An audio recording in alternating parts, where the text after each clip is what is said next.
Hello. Hi, everybody. Welcome to the Crawford. My name is Rebecca Stummy. I'm an events producer here at LAist. I'm thrilled to see all of you here tonight. Thank you so much for joining us for Culinary Connections. This is our first time doing this one with our How to LA crew. We are so excited. Thrilled to have you here. So you may or may not have heard, but we're going through a little bit of a rebranding name change. So please bear with me. This is my first time using our new name as well. But you might have gotten some vintage limited edition KPCC swag. So that is, limited edition, end of the line. So enjoy collector's edition. So take that with you and enjoy it because we are now LAist everywhere. We're really excited about that. So who here listens to us on LAist 89.3? Yes, amazing. Clap it up. Great. Who reads us on LAist.com? Anybody? Amazing. Thank you. Who listens to the great podcast we have from LAist Studios? Fantastic. Okay, great. We just had a new trailer today drop for a brand new podcast we're doing called K-Pop Dreaming. I would encourage you to check that out. It's fantastic. LAist.com/K-Pop. Check it out. We have a ton of great events coming up very soon, and I want to see all of you back here for them. Your support means that we get to do what we do and have these fun events about food, books, politics, pop culture, trivia, all kinds of fun stuff. So check out laist.com/events for all of the latest information. A couple more things in the event of emergency, which we are not planning on. You may exit the way you came in or past these curtains. That's a whole wall of doors. I would just ask that you silence any noise-making devices. We are recording this for a podcast, so we don't want to hear any beeps and boops in the podcast. And with that, I think you've heard enough from me. Please welcome our hosts for tonight, Gab Chabrán and Brian De Los Santos.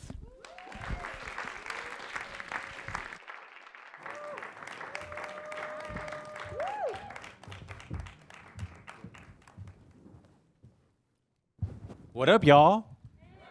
I want to, come on. We're all Let's here hear some hanging out, energy. right? Woo! Come on.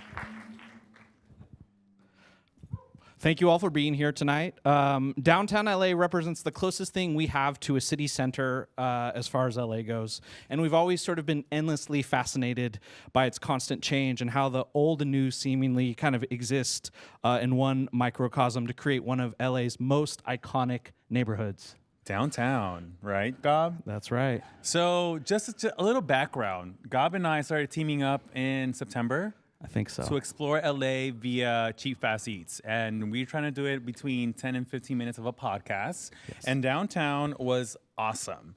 It was the first time Gab surprised me with a really good burrito. Which he's been trying to, do. We've discovered more than just delicious food, though. We discovered people, their stories, stories of family, stories of culture, stories of survival, too. Yeah, and so due to the COVID-19 outbreak and lockdown that followed, and then followed with the social uprisings that related to the killing of George Floyd in 2020, with all these various upheavals, we found that it could have marked a dark time for a lot of these businesses that we featured today. But what we found after talking to them is that they really used that time to sort of innovate and grow in that time period. And we are here to talk about it today. Yeah, so we want to welcome our panelists. First up, from Burrito Break, you guys might have had their food already, Claudia y Laura Barrera. They are the sister duo behind Burrito Break. As they come up, we want to tell you that they want to replace the suburban drive-thru with their burrito stands in and around downtown's busiest pedestrian thoroughfares, where their burritos nourish a new generation. Please welcome Laura and Claudia.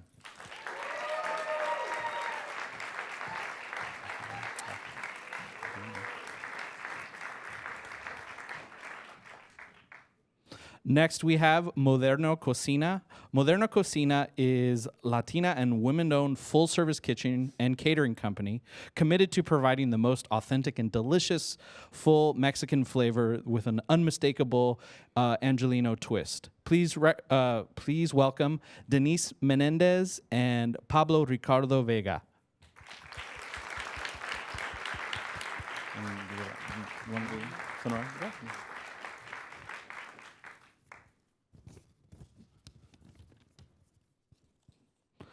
Okay, sorry guys, just getting my notes straight.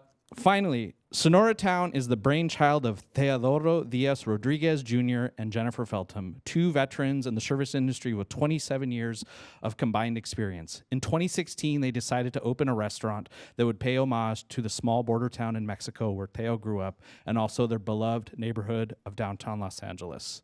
Downtown has been their home for 6 years at that point, and they would help define the revitalization and neighborhood would look like.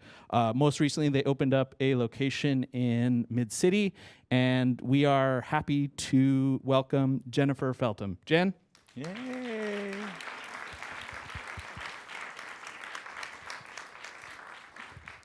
So we're gonna do a little bit of a, some questions here, but we are gonna do a Q&A later. So get those questions ready. We love to get some love from the audience. We want to start off with a question to each and every one of you. It's one of my favorite things as a homegrown Angelino. There's always a story behind everyone, and it's how you got started. So, Burrito Break. Claudia, I want to turn to you first. Okay. Burrito Break started as a sidewalk business. What is something you learned during that period of first starting out? Well, I didn't know anything, so I learned a lot. I started this business with my mom, my aunt, my sister, and we were making everything at my aunt's house. And then we were driving to downtown LA, and so then I definitely had to learn what was sidewalk vending, how to transport the food from one place to another, what customers want and what they don't want. So it's definitely been a lot of learning, and yeah. And I'm gonna turn to you, Laura. Burrito Break is located in St. Vincent Court. We just chatted how fun and dicey it is, that place, but it's cute. It has its charm. We've been there. We've explored it. And that's in the Jewelry District in downtown, which it has a lot of downtown history. Can you tell us why you decided to be there in that particular location? That's a good question. We were driving, one of my aunts was driving around and she saw that it was for rent. And as street vendors, we were saving money and we called and it worked out. And that's how we ended there. And yes, it's definitely a unique place. It's jewelries all around and it's mostly Mediterranean food. And the only Mexican restaurant. Can you describe to people what it's like? Yeah, you said Jewelry District, but you walk in and Yes. there's this charm. We said it in the podcast actually. God Yes. took it out of me, but I want you to describe it for us. I think I said it's kind of like downtown's version of Disneyland. Yes, it is. But it also, I don't know if you guys watch Uncut Gems. Yes. That movie, it kind of is like that as well. There's all these little jewelers everywhere, and people with just Really quickly before I Sure. turn to the next panelist, what is your favorite part about working there? I think that it's something totally different. When we started, I really wanted something in downtown because I wanted to be close to all the stands and to be able to do everything. And so just to be able to be exposed to the jewelry district, I think it's been really cool. Like Laura mentioned, it is like Uncut Gems. You go upstairs, there's all these jewelers, there's so many people, and it's just such a different culture that I had never been exposed to. Brian, we should go down there and get matching Cuban links. What do you Hey, think? I'm Yes. down. You Hey, should. we got to ask the I'll introduce you supervisors. guys. Okay. Put it on the budget? Yeah. Yeah. All right. Cool. All right, go for it. Okay, we're gonna move on to Pablo and Denise. Pablo, so you arrived in the U.S. in 2012 and started working with renowned Peruvian chef Ricardo Zarte. Can you tell us what was it like as a person from Mexico learning how to cook Peruvian cuisine? I mean, when you came to this country, you want to learn everything, honestly. You don't care if it's Peruvian, Japanese, but when I tried Peruvian food, honestly, it was very similar to Mexican. They have a lot of peppers and spices, potatoes. So Yeah. I get so excited when I had the interview. And I mean, this place was Peruvian Japanese. So the Japanese culture and food is very respected. So I was I think this is my opportunity to learn something different than just Mexican food, right? Yeah. So that's why I got that job, I love it. You do it so well too. Denise, in your bio, you say Moderno Cocina is what happens when California and Mexican flavors meet and marry on a plate. Can you tell us more what you mean by that? Me and him. Born and raised in LA, and Mexico over here came over, and I don't know what happened. I mean, my background is Mexican too, but I come from fashion industry. I worked in garment industry, did not expect to be in the restaurant industry, and now I am, and I'm very happy to be in it. Oh, love that. Valentine's Day around the corner, girl. So, you better get ready. Hear how sweet I was? Yes. Oh, okay. I'm next. Jen, Sonora Town is known for bringing regionally specific type of Mexican food to downtown Los Angeles, as well as now Mid-City. Can you tell us more about yours and Teo's decision to spotlight that specific cuisine? Yeah. I mean, when I met Teo, 17 years ago now, the first thing that he did in the first month that we were together was take me to his hometown to eat the style tacos that are served there. And being from LA and being in my being around 19 years old, I was like, I've had a lot of different styles of tacos because I'm from LA, right? But when he took me there, oh my gosh, I'm sorry for my young self, but that's how I was. But when he took me there, I was just like, wow, I've never had a taco that tasted this good or that was like this at all. There's nothing like this in LA. And he's like, yeah, I'm gonna open my own place one day. And he's younger than me, so I was like, okay, whatever. Yeah, figure that out. Because he was studying to be an engineer too, so I was like, what do you know about this? But yeah, look at somehow this all happened together. And it was really important for us to spotlight it just because we felt like no one else was doing it. And we loved it so much that we were willing, anytime we had a craving, to drive 5-6 hours to try these tacos again, to have that flavor in our mouths again, and then come right back. So we figured if it was that, if it was that amazing for us and all of Tio's family that would make us fill up a hielera with these tacos todo aparte, so that they'd be okay when we got back home, if that was worth doing, then maybe people here would also find it as special as we did. And we had no idea if it would hit, and everyone was telling us that it wouldn't. So we kind of went into it in a fatalistic way, being like, well, let's just try it. We're young, and we have 10 years to get our finances back together if this doesn't work out. I love it. Look, can I ask a quick question before you jump in? Was there one element or aspect of the cuisine that you were looking to bring specifically? Either was it the tortillas or the al carbon or the chipilín salsa? What? I mean, was there an aspect that you wanted to recreate specifically? Yeah, I mean, first and foremost, I hadn't heard of Sonora style tacos in LA, so that's that. But what does Sonora style tacos mean? Well, they're always cooked over mesquite charcoal, right? If it's carne asada, it has to be over wood, it has to be over charcoal, it has to be over a real flame, not gas, or no sort of plancha tacos. That's not a thing. Right. And that's what I saw at every taco truck, every taqueria I was going to at the time, was a plancha and calling it carne asada, which is in the name that it's supposed to be grilled. Right. So that was important to us, and that's also really hard to get permits for. So I think that's why it is not a thing, because it's really difficult. The second thing was flour tortillas for tacos, which is a thing that I only saw at the soft taco at Taco Bell. My family's from Chile. We don't know about Spanish or I don't even know about Mexican food. So I was just ugh, flour tortilla tacos. But when I tried it, I was like, this is different. The flour tortillas in Sonora are the most beautiful sort of pizza crusts in Italy, right? It's something that it wasn't replicable outside of Sonora. I hadn't seen anyone else doing it in a way that tasted just like that flavor from back there.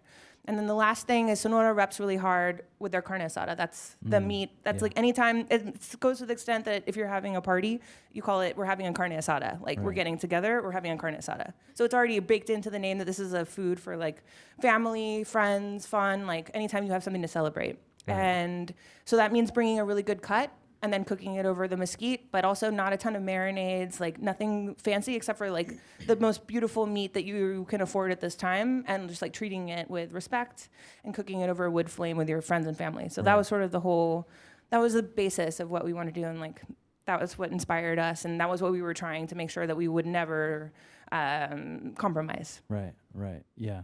And Chilenos, they make really good bread, though, if I remember correctly, right?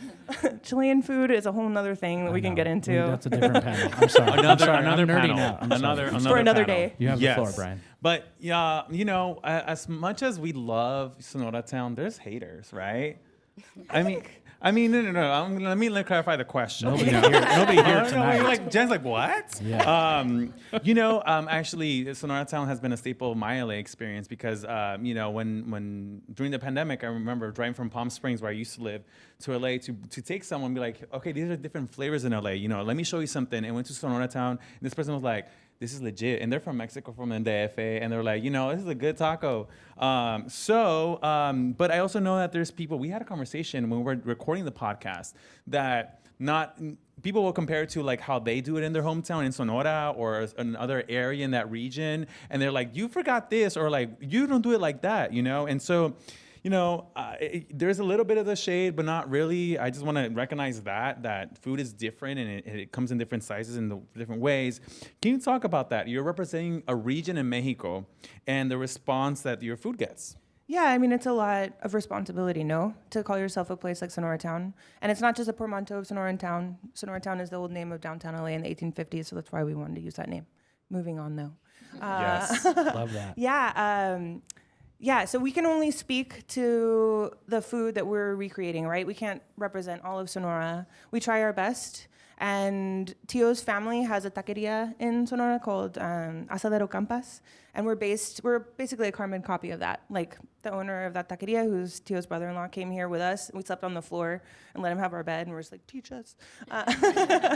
He's like, use a spork, because it's a fork and a spoon. We're like, genial. But yeah, so we just try our best to sort of like, I know that I'm not Mexican. And so what I do is represent my partner, his culture. I work with him to make sure that we bring the best possible or the closest experiences we can to what is served in his hometown, which I know because we were going to get that flour every weekend when we first opened. And I keep myself like very up on what it's supposed to taste like. And so I can tell you, honestly, it doesn't taste the same. It never will. But I am the kind of person that's always going to make sure that we bring it a little closer to what it's supposed to taste like. And if that's not your experience, or if it's not the tacos you grew up with in East LA, I respect you and your opinion. And I don't think that you have to like it. I just want you to try it. I just want to share it with you, That's what's most important to me. I hope that you like it so much. Oh my gosh, I really do. Like, it's going to break me if you don't. But I think after 6 years, it'll be okay. I want to point out a couple of things that as I'm hearing you guys speak, it's like you guys are working with partnerships, right? In duos, someone's in the kitchen or someone's in, taking customers. It's a lot of family. So first of all, congrats. That's beautiful to see. Yeah, come on, applause. That's awesome. I couldn't work with a partner like that. I would be breaking his neck. But anyway, I'm right here. No, I'm just kidding. Sometimes I do want to spank you. But the other thing I do want to recognize, I've been a journalist for over 10 years, and it's very seldom when I'm in a panel, either presenting or hosting or whatever, where there are more women than men. So snaps for women here, yes. Thanks. Come on, entrepreneurs, I love it. Yes. So I just want to say two things. Yeah. Sorry, Gab. No, that's okay. Oh, okay, that was it? You got the floor. So, as I mentioned in the intro, the pandemic affected all of us, the restaurant industry specifically, from labor shortages to high cost of food materials due to inflation, and many of these issues are still being felt today. We want to kind of move the discussion to how businesses have faced these obstacles, and what decisions did y'all make to sort of innovate. So we're going to move it back to Burrito Break. We were talking backstage, and Claudia, you mentioned that you signed your lease. What was it, like a week before the pandemic? A week before. Yeah, a week before. Yeah. So give us a little picture into like what life was like at that time. Yeah, I mean, it was really crazy. I had signed the lease. I was really excited that we were going to be able to make more burritos because we used to run out. And then the pandemic happened, and yeah, I was like kind of in denial. I didn't think like it was going to last this long. And I was like, yeah, we're going to open and everyone's going to come in and people are going to come back and buy burritos. And it wasn't like that. And it wasn't like that for now, like 2 years. Mm-hmm. So yeah, I did have to kind of innovate. And that's when I added the tortillas, and I made like a bigger like meal because people were like going to a restaurant expecting like actual food. And I was just like, I sell a burrito and it's really small. So that's how we kind of like did it, and we added like chips and walks and other drinks. Yeah. Do you want to add anything? Sure. Because the burrito, like you said, it's different from the big burrito that it's known, and that's why we call it the skinny burrito. But the idea is from northern Baja as well, but it's all northern Mexico, and usually burritos there are smaller. So that's why. But they would come to us and be like, "That's not the burrito," and that. So we were doing food, but definitely, and then the tortas. But the pandemic was, I think we were moving from confusion, denial, and then we just went with the flow like everyone else, I guess. Right. Yeah. Another question I had to ask. So you sort of advertise Burrito Break, the skinny burrito, as sort of a mobile food and what have you. And you mentioned before you were already selling them on the sidewalk. Do you feel like that experience as a street vendor kind of helped you navigate maybe a little bit to sell your product in a sort of pandemic situation, as it were? I don't know. That's a good question. I think it definitely was easy for like the apps, like Uber Eats, Grubhub, and all of that was pretty easy because like all our burritos are like ready to go. Yeah. I do think we were kind of affected because we were in downtown and it was like a ghost town. But yeah, I don't know. Yeah. Yeah. Did I not answer the question? No. Yeah, you did great. Yeah. It just made me think of something else. Mm-hmm. Do you feel like downtown, and maybe this is something that we could all kind of weigh in on, but do you feel like downtown's starting to bounce back now at this stage? Where are we at with the pandemic as far as that's concerned? How do we feel? We're all in downtown. I feel like there's a lot of traffic getting into downtown, which I didn't experience before, but I don't know. I think there's a lot of filming still. Yeah. Yes. Because of traffic, but I don't know if downtown's coming up again. I feel like the offices are still empty, which were most of the customers that you guys were probably getting. So I don't know. What do you? Yeah. I mean, we're in the fashion district, right by the callejones, where people, shop on the weekends. So we get that foot traffic, but we're definitely down. And all of my friends that own restaurants, because downtown's a tight-knit community, have said that it's getting kind of tough to stay profitable. But so my hope is that something happens. Downtown kind of has these boom and bust periods where like someone tries to be like, I'm a developer and I'm going to tell you what downtown is. And downtown's like, no. Like, we don't like that, because downtown's for everyone, right? It's like a place where everyone can be. So I'm hoping that maybe the rents come down, because things have been kind of terrible, and that people, like young people that love downtown, get a chance to maybe like open that Burrito Break, that they get a chance to sort of start a small business again, and then like the cycle continues, right? And Totally. then, hopefully. Totally. Silver linings. I love what you said backstage, Jen. It's like downtown is kind of like a no man's land, and we both said in the podcast, like, downtown has changed so much, and it's kind of interesting. When we're walking around those blocks, like, it became cute, it became weird, it became kind of like, where am I at? But all like these within the span of 5 minutes. literally, Yeah. Dog poop, whatever. But I just like, I feel like as we explore eateries and we explore neighborhoods, we also explore LA and how it's changed. And everyone has this story of like, I remember when this used to be here, I used to be there, and I want to turn to Moderno, because they actually started working with a Peruvian food truck, right?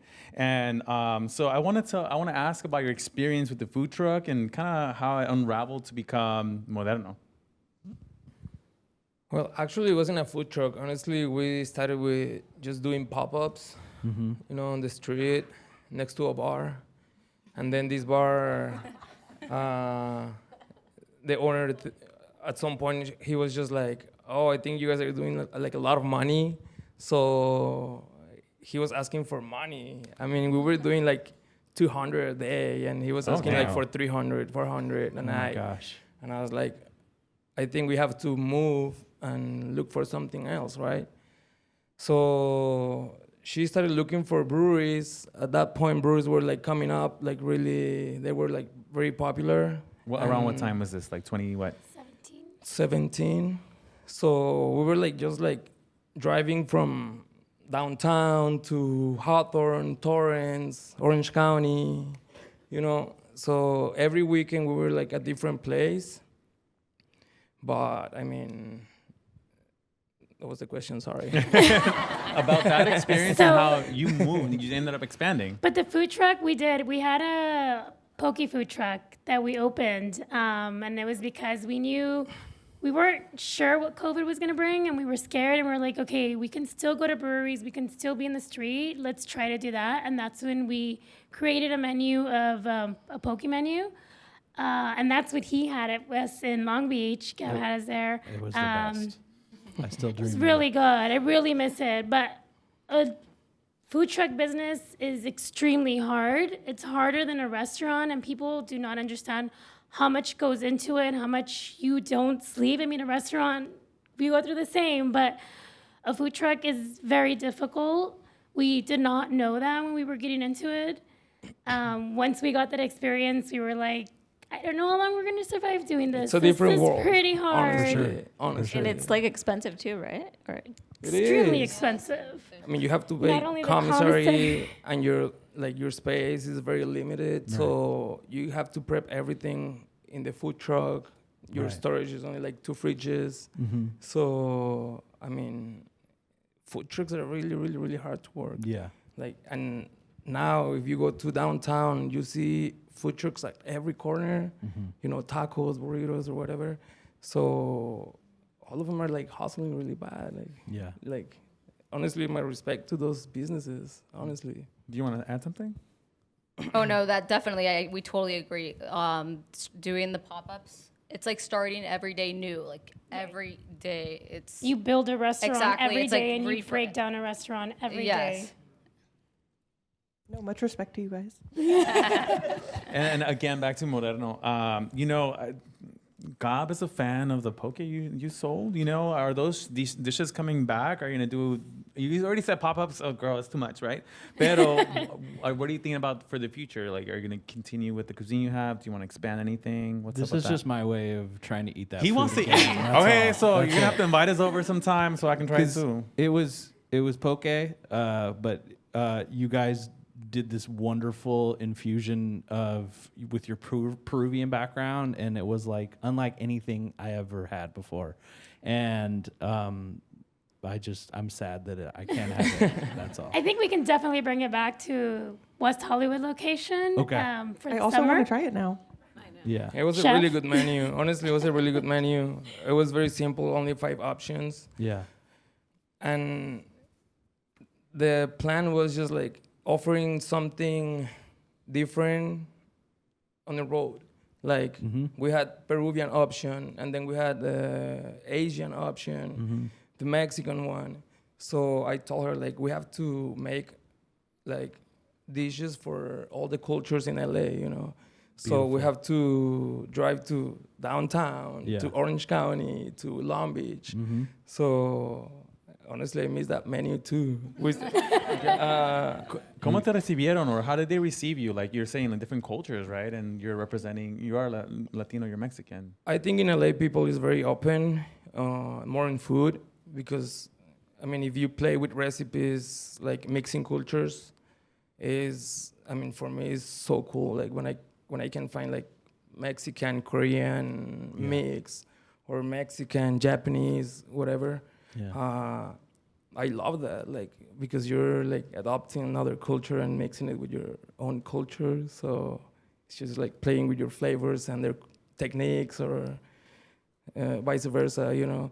So I love when people from, I want to say, Japan come to a poke truck and they taste the Peruvian poke, and they're like, oh, cool, this is awesome, you know, something different. So that's why when we make a menu or when we have a special at the restaurant, we always try to give something different to people, more than tacos de asada and al pastor, you know. Even if we make al pastor, we try to make it like Korean style or whatever, you know. So it's nice. I mean, as a chef, it's out of your comfort zone, right? So That's a lay for you. That's true. And we love it. Jen. Hi. Hello. The flour tortillas you used were famously made from Sonoran flour that you would drive to the border every couple weeks and brought back through various checkpoints along the U.S. and Mexican borders. That's correct. When the pandemic hit, the borders closed, and then you had to come up with other ideas. Walk us through the process of the current state of Sonora Town's flour tortillas. How did they come to be, and what does your operation look like now? Yeah. So the reason I had to bring it over the border ourselves or myself was because the brand of flour that Tio grew up eating, or the type of tortillas that his mom was making, was called Bonfil, and it's only available for sale in Mexico.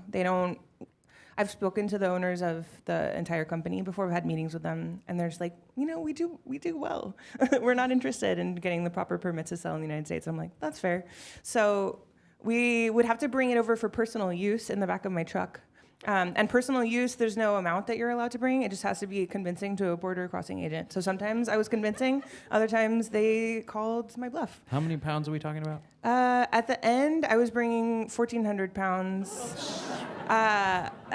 They stopped me. They took all my flour, and then they told me I was not allowed to bring flour into the United States ever again. I still did. I called their bluff. They don't keep notes. You did. Yeah, but it got kind of crazy because we were like, anytime someone was crossing the border, because Tio's family all lives that way, we were like, you do not cross the border without bringing me a saco de harina. You must. And then we had a U-Haul like storage space where they had to drop it off, and then that got too crazy, so we were just keeping it in Tio's bedroom in his mom's house because his childhood bedroom. Yeah. So all of that is not sustainable, right? You can't like grow a restaurant. And we were like, we want to open a second location, so this tomfoolery needs to stop.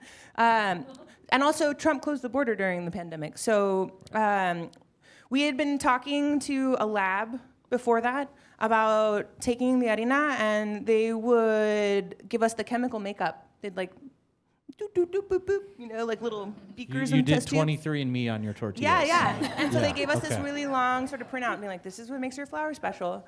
And then I took that to different molinos here in the United States, and I was like, how close can you get to this by mixing flours? Do you have something in-house already that's similar? Because we had tried every flour that we could that was purchasable and tried making our tortillas with it, because obviously that was not a great thing to be doing. I needed to be focusing on the business, but I couldn't find anything that was as good. So I did finally find a molino here in California that will sent us some samples, and then that sent us samples, and so we use a special blend right now. But I'm still talking with them to make the blend more similar to the Bonfil, because it's still not exactly where I want it to be. But it was something that we had to do during the pandemic. I could have my standards all day, but the biggest standard is we need to be open, and we need to like continue this thing that we're doing, because it means a lot to us. So I love that. Flour tortilla genealogy is what happens. That's respect. Yeah, no, That's love. It's very impressive. For Yeah. what she's doing, honestly. Yeah. Like traveling, driving, like it's a hustle. Honestly. I'm crazy. You were making those trips how often? At the beginning, it was 2 weeks, and we were closed on Sunday and Monday to give me the chance to leave as soon as service was over at 4 p.m. on Saturday night. And then I would go there, like get a hotel, and I would just like buy as many things for the restaurant as I could. Right. And then cross with some flour, drop it off at Tio's mom's house, go back to my hotel, and then cross again the next day with maybe some meat and more flour. Try and cross as many times as possible, but it used to be like very easy to cross the border. Like the border is very porous, and a lot of people work in the fields in Yuma, so it needs to be that way. But as like right before the pandemic was starting to happen, the waits were starting to get like between, I'm sure you guys know about this too, like Yes. between like 6 hours, 8 hours, and I would be driving by myself, so I'm like, think about it, how am I gonna pee, and still stay in the car. It's like things got really terrible. Yeah. So of course, but I was doing it every 2 weeks. So a follow-up, I want to ask the two other restaurants, what's the wildest thing you've done? Because, Jen shared, I'm holding in key and whatever to cross my flour and items. To bring us beautiful, delicious tortillas. Yes, thank you for that, How about you guys? I think we have a similar story, but my mom does much of the crossing, which she's somewhere around here, and all our recipes are from her. And yeah, mi salsa, she does, we cross the chilies from Tijuana back and forth. She was just there yesterday. What chilies? Chile de árbol. Well, we chile de árbol, chile guajillo, like we get like different types of spices. You guys make a beautiful hot sauce that you also bottle and sell too. Yes. Right? Yeah. Yes, that mi salsa, and we would store it actually all the stuff at our aunt's house here in Pasadena at the beginning. So Family affair. we definitely understand. I think the craziest thing is that like when we were making like 800 burritos, and we had my aunt's like living room, and I literally had like 3 tables, and like the electricity would go down because we had like warmers, and then like somebody had to go outside and like turn on the electricity so they could keep on making it. That was like pretty wild. I Yeah. hope there's like a documentary from all of this chaos, you know? I'm sure every business has the same stories, you know. Like, I think when we started, I was living on a studio, and honestly, it was just a room. And I was like, every time we were cooking, we have this very popular taco, which is a braised pork rib taco with pineapple and arbol aioli. So every time I was cooking the ribs, I mean, I had a little oven, of course, no hood, no nothing. It was just a room. So all the time was just like me cooking at night, she was sleeping, and then at morning she was just like buying all the produce. I was sleeping at the mornings. But at some point I was so scared because all the room was like full of smoke. You know? Imagine like having ribs in the oven in a little room. So I had to be checking on the knees all the time, like, she's still alive. That's love. Like, no, she had to work the next day. You know? Fair. Bills aren't going to pay themselves. We don't stop, business don't stop. So Was not concerned about my health. I needed to bring in the money. Bills paid. no, and I was checking all the time, just like she was fine. But at Denise made it. We're at so some glad point, you're it's here, just like Denise. I made it through. Thank you. at some point you don't see how big that can be. You know, like you're just cooking in a room, and I mean, it is what it is. You just take it and do it. You know, we're crazy, like she said. We really are. I mean, shout out to the choriman, our choricero that makes our Sonora style chorizo. I remember when I first met him, I fell in love with him, and I was like, we need to work together because he was like, I really want a girlfriend, but my entire house is hanging with chorizo right now. Like every room, I just have like one past in my bedroom, but everything else is chorizo. I was like, wow, that's dedication. Hell yeah. Okay. Wow, I just painted that scene in my head. I would not date a man like that either. So, A man with passion. You say that now. just kidding, Choricero, what's up? Well, one think last he's question married for now. everyone, right? We want to ask this question? Yeah. I think we have Yeah. time, don't we? Okay. We have, before we go to Q&A, really quickly, we were at Elias, right? And we're at How to LA right now with me, the host, and our buddy over here, Gab Chabrán. Give us the exclusive. What's next for y'all? Official buddy. Official buddy. You start For- burrito break. What's next? I want to introduce another meat. Right now, we only have chicken and carne asada, and I was really thinking of introducing pork. And we were talking, so I thought that was super interesting because we were talking about making something together. Ooh. So regarding her has her 10 days festival, and we will be collabing. Hey, okay, come on, collab. We didn't know. Congrats, guys. Love it. Okay, so you guys kind of have the same announcement. Do you have anything else to share that's kind of new, upcoming for you?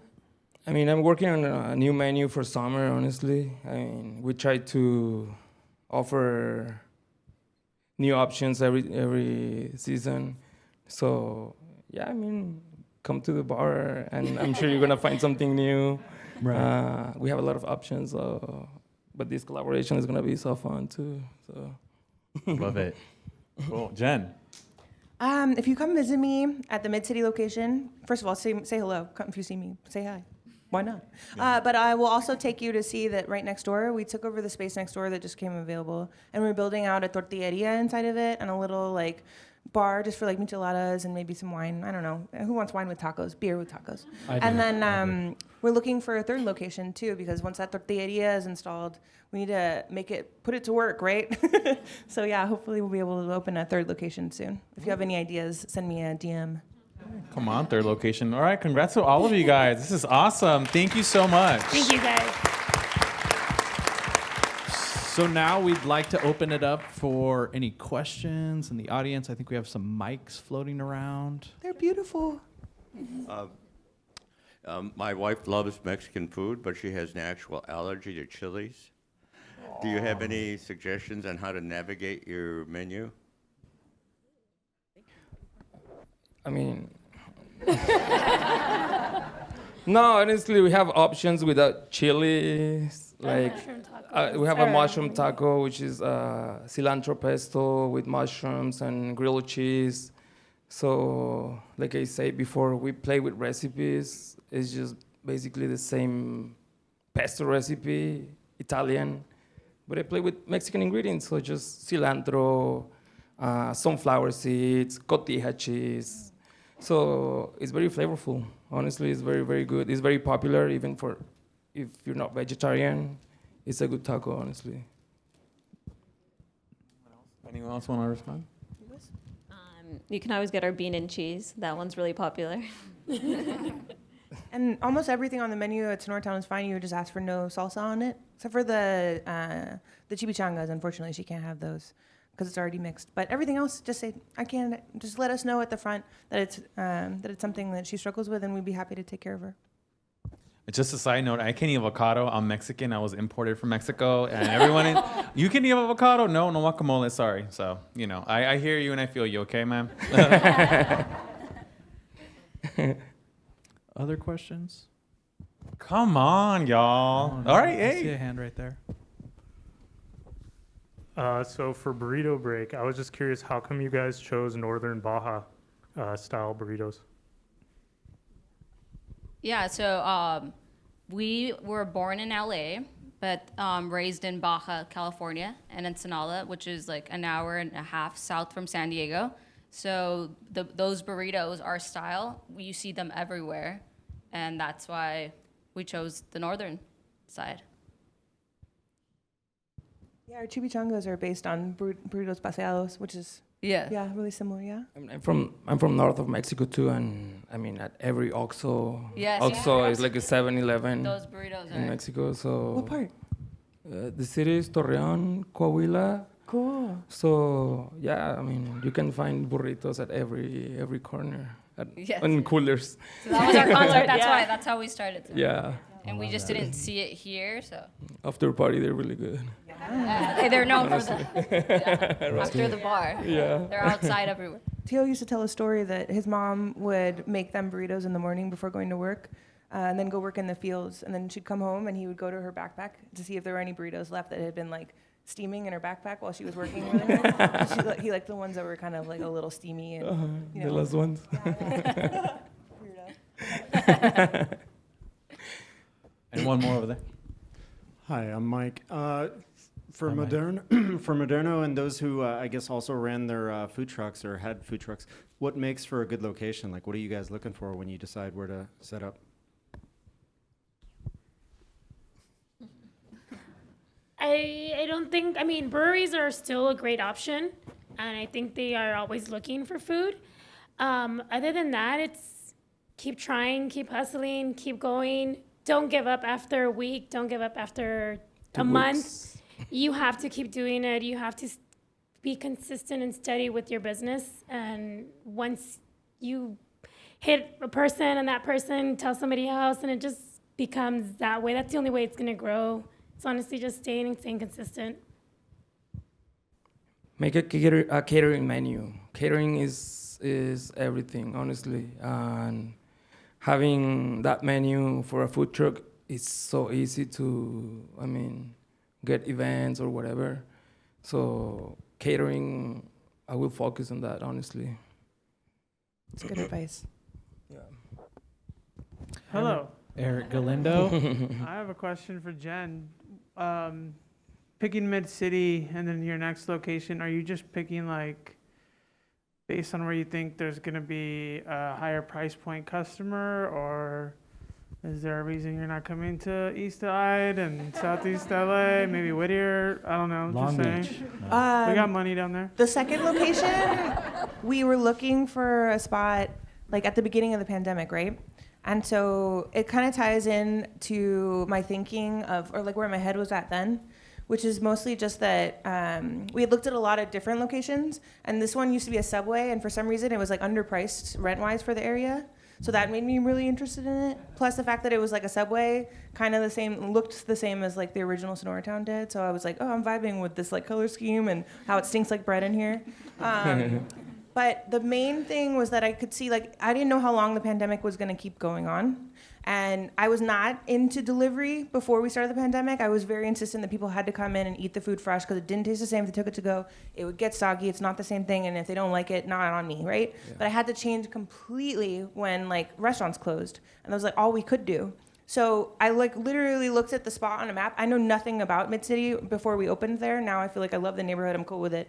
But I didn't know anything about it. We picked it just because of the delivery radius. You can hit from that one spot with a 3-mile radius for most of the delivery apps, a lot of different neighborhoods. So it really wasn't about like price point customers, and I still am learning to connect with our customers in Mid-City and find a way to like speak with them, because to me, it was really easy in downtown, or relatively, because I was from downtown, right? Like I lived there, so I knew who my clientele was, and speaking to them was easy. While I'm still learning who the like average person, or like who the people are that live around me, and learning everybody's names in the neighborhood, which is really important to me to be a neighborhood restaurant first and foremost before anything else. So yeah, that'll be it. I'll probably just like get out that protractor again. Good evening, and thank you for being here, and congratulations for being successful entrepreneurs.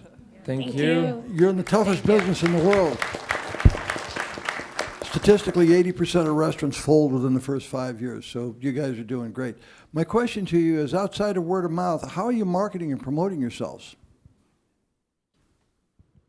Social media. TikTok, Instagram. Yeah, only Instagram, because I was hoping if I ignored TikTok it'd go away, but I think I have to learn it. I know. Our niece got us on the TikTok, but we're glad we...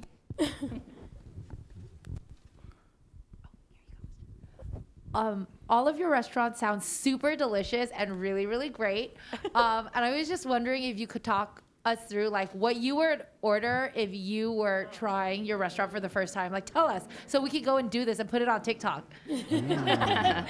TikTok is back to you. TikTok. Great question. We have to dance and sing. Burrito break.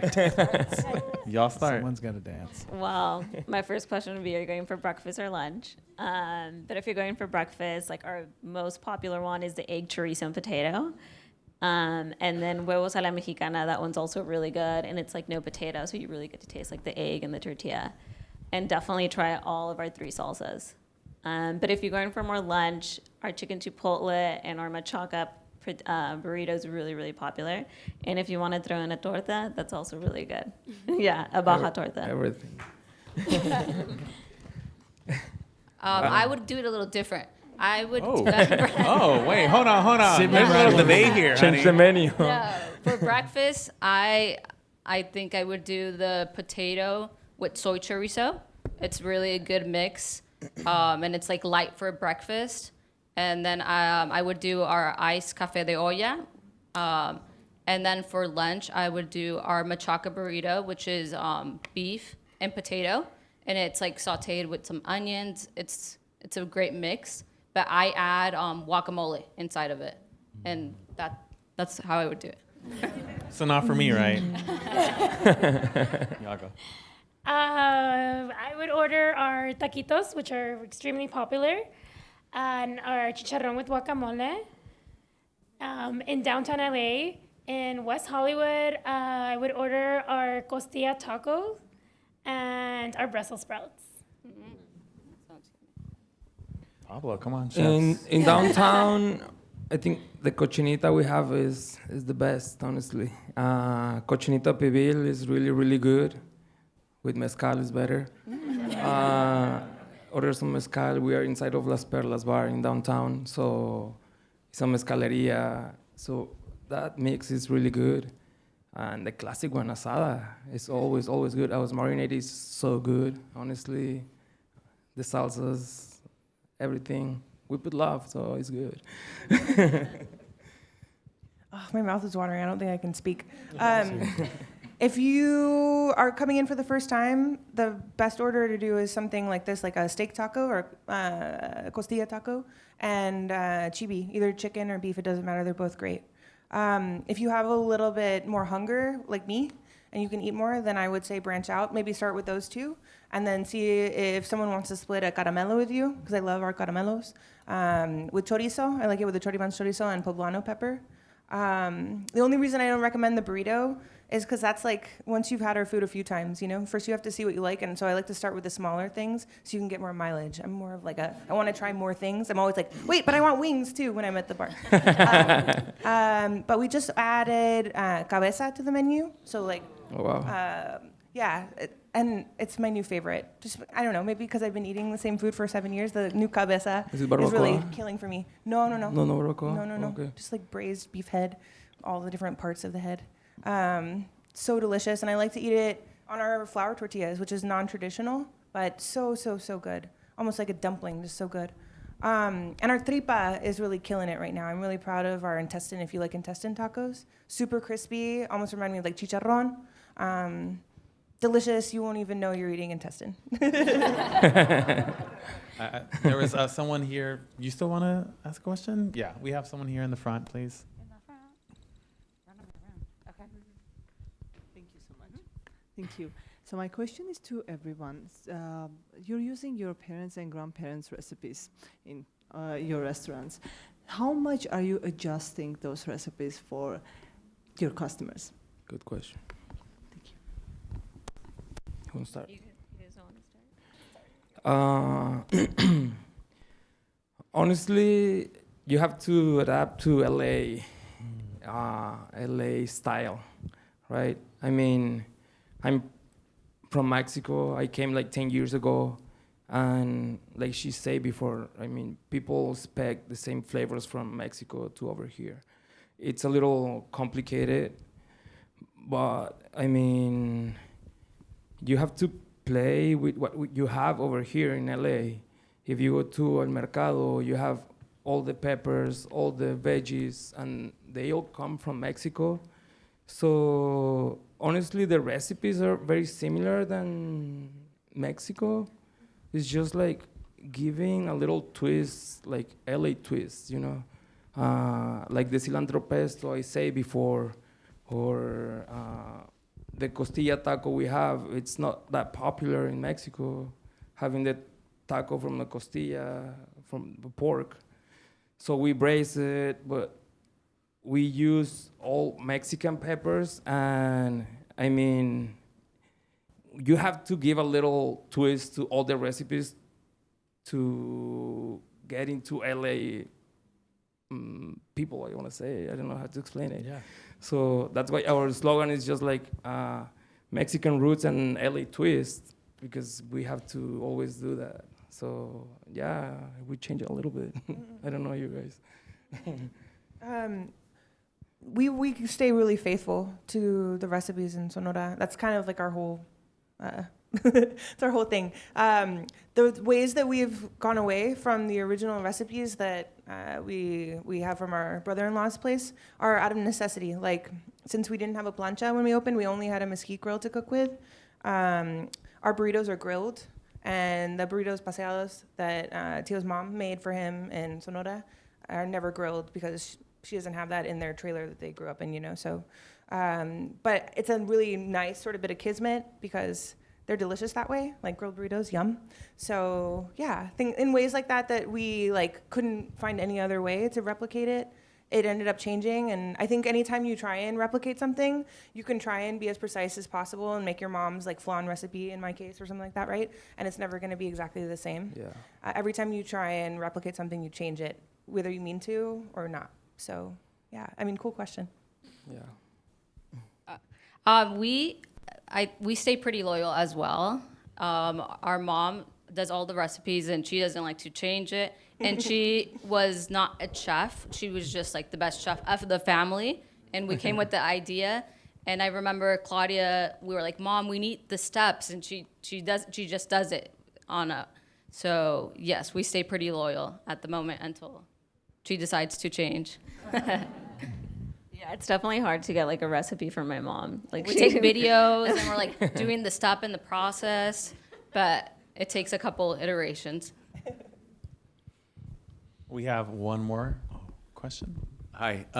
Can you talk to what impact inflation's had on you, on all of you? We all hear about egg prices. You're doing breakfast burritos. Have you increased prices? And what are the areas where you're feeling it most profoundly? Yeah, I had to increase my prices. When we first started, our burritos were $2, then it went up to $3, and now they're $4. And it's definitely been hard, and not every customer comes every day like as before. So yeah, it's definitely been like an adjustment for us. Can you have a follow-up? When were you like, okay, wait, well, now I have to change my price? Like, was it like you just saw the budget or whatever, or went up and inflation? Right? Yeah, I think it was like everything kept on going up. And like that, I think that was like the problem. It was like not just like the meat or like the eggs. It was like the paper and the napkins and like just everything kept on going up. And yeah, so then that's where you had to like make a choice. Mexican food is really hard to increase prices, honestly. Yes. Like even 15 cents or 25 cents, it's so hard to do. You're saying to the consumer, right? Yes. People traditionally view it as inexpensive food. Inexpensive food. Yes. And when you increase the price, you hear it. Yeah. Yeah. Everybody still wants a $2 taco, which is extremely impossible to do right now in the market. But I think that's what the customer expects, and it's kind of hard. Yeah, I mean, it's impossible to do it without cutting someone's getting, someone's losing in order for that $2 taco to exist. Because I remember we inherited an employee from a restaurant when we first opened in Town, and he had been working at a Mexican restaurant that got demolished on Broadway. He'd been working there for like 14 years before that. And so we were like really stoked to have someone who had so much experience. And when he got his first paycheck, he cried because he said that place had been paying him $40 cash a day, no matter how long he worked. Like, no matter what his hours were. So, like, cheap food, like, you have to think about, like, how or why it costs that and, like, who's suffering so that you can get a good deal. But we still try our best to be a good deal. And we still, I mean, like, the food industry, like, during Super Bowl, limes and guacamole go up like crazy. And most restaurants that are not charging you extra for that. They're just like taking a hit on their books, hoping that the price goes down, like waiting. The last lever we want to pull, the last thing we want to do is piss off all of our customers that we love so much. We know that everyone is very cost sensitive and times are hard. So if a restaurant like raises their price, especially us like struggling Mexican places, like, please know that like we don't want to do it. The reason why you end up raising the prices is because you end up not profitable, and it hurts your heart so bad to put your heart and soul into everything. Wake up early, go to bed late, and then see in the books that like you lost money this month. So those are the only reasons we do it when we have like a protracted period of like it's not balancing anymore. And I don't want to like let people go, so we have to raise the prices again. And I'm sure at the beginning you were losing, like, because you were driving to Sonora and driving 6 hours waiting and then another 6 hours back. Like, Theo does the books, so for me it's just like I do it and then I go, did I do a good job this week? He's like, no, Jen, you didn't. I'm like, okay, I'll try harder. Oh, I'll be better. If we I'll think bring on it those next things, time. it's losing. We're losing, honestly. So, but I mean, you can taste the love, right? Yeah. 100%.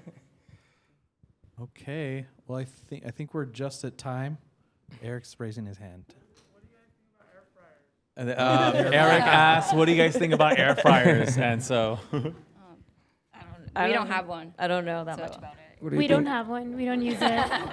My mom gave me one for Christmas and I put it up on the Buy Nothing group. Sorry, Mom. essentially, they all said, "I don't know her like Mariah Carey." Are you team air fryer? I don't know how to use one. Okay. I forgot. Okay. Isn't it just a broiler? Fat is Are flavor. you? No, absolutely not. Sorry. We just want to thank if we could get a quick round of applause for our panelists. Thank you so much. And thank you for everybody for coming out. We really appreciate it. And thanks to the events team, our social media producer, everyone out here who put this on. Thank you so much. And before we go, I do want to plug the How to LA podcast. Please go subscribe to our newsletter on LAist.com/HowToLA or on Spotify, Apple, wherever you get your podcasts. Go subscribe to How to LA. There it is. Thank you so much for coming today. Thanks, guys. Thank you.